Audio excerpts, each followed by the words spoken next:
से बाहर रहने वाले लोग भी, भारत से रहने वाले लोग भी आज मान चुके मोदी जी का डंका कि इसी समय में 500 वर्ष के इतिहास के अंदर देश के अंदर राम मंदिर का निर्माण होने जा रहा है।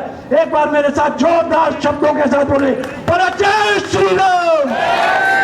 पीछे वाले लोग शायद हो सकता है जय श्री राम की आवाज कहीं सुनाई नहीं दे रही होगी, एक बार फिर दोबारा से बोलेंगे, जय श्री राम, जय जय श्री राम, भारत माता की, भारत माता की।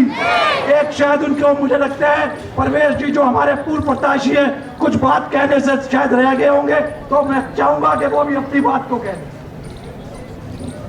इस क्षेत्र की जनता जब बहुत ज्यादा तरसती, शायद आप सब लोगों को याद होगा, पूर्व में अगर याद करेंगे, यहाँ पर झुग्गियां तोड़ने का बहुत बड़ा प्लान जिस प्रकार से रेलवे की तरफ से था और उस चीज को कितनी मेहनत के साथ वो रोका गया था। बहन श्याम बालाजी भी थी, जो मेरे फादर जो हैं वो रेलवे के 3 बार चेयरमैन रहे हैं। अभी जो है चेयरमैन कार्यकाल उनका कंप्लीट हुआ है, भारतीय रेल के चेयरमैन, पीएससी के चेयरमैन रहे हैं। और उस कार्यकाल में जब मेरे पास यहाँ के सारे लोकल लोग आए थे, भारतीय जनता पार्टी के कार्यकर्ता की सोच देखिए, जब यहाँ के लोग आए थे तो यहाँ के लोगों ने कहा था, काफी लोगों को याद होगा कि यहाँ के चूल्हे बंद हो जाएंगे, घरों के अंदर हालात वो पैदा हो चुके हैं कि लोग रो रहे हैं, घरों के अंदर महिलाएं रो रही हैं, आदमी रो रहे हैं, उनके घर टूट गए तो घर कहां जाएंगे।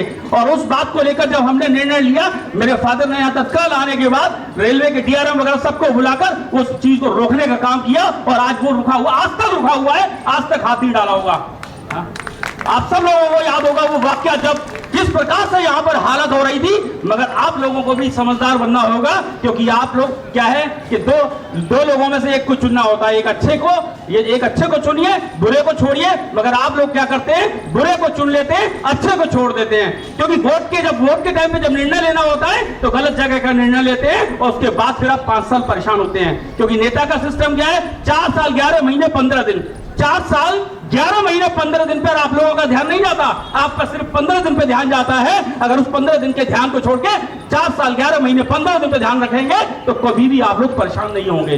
भारतीय जनता पार्टी के हर कार्यकर्ता की सोच, कोरोना काल के अंदर देखिए बीजेपी का एक एक कार्यकर्ता अपनी जान पर हथेली पर रखकर किस प्रकार से राशन बांटने का काम कर रहा था। कौन सी पार्टी का ऐसा आदमी था, बताइए मुझे, आम आदमी पार्टी में से था, कौन सा ऐसा व्यक्ति था जो आप लोगों के बीच में राशन बांट रहा था? हाँ, एक इंसान था, राजकुमार आनंद, सरकारी स्कूलों के बाहर सरकारी दाल पानी में पिलाने का काम कर रहा था। जब कोरोना काल के अंदर वो नहीं निकला था तो मैं ही था, मैंने कहा था मैं हारा हुआ हूं, 5 लाख रुपए का इनाम देता हूं, जो राजकुमार आनंद को ढूंढ के लाने का काम करेगा उसको 5 लाख रुपए का इनाम दूंगा। अगले ही दिन राजकुमार जी ने मुझे फोन करा कि परवेश जी क्या चाहते हो? मैंने कि मैं ये चाहता हूं, मैं मजबूत विपक्ष हूं और या तो बाहर निकलो या मैं तुम्हें घर से निकाल के लाऊंगा।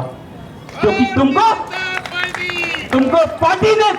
पार्टी अगर तुम्हें टिकट दी और तुम जब यहाँ से चुने गए हो, चुनने के बाद जनता से तो गलती हुई है, जनता ने बहुत बड़ी गलती करी है चुनकर आपको।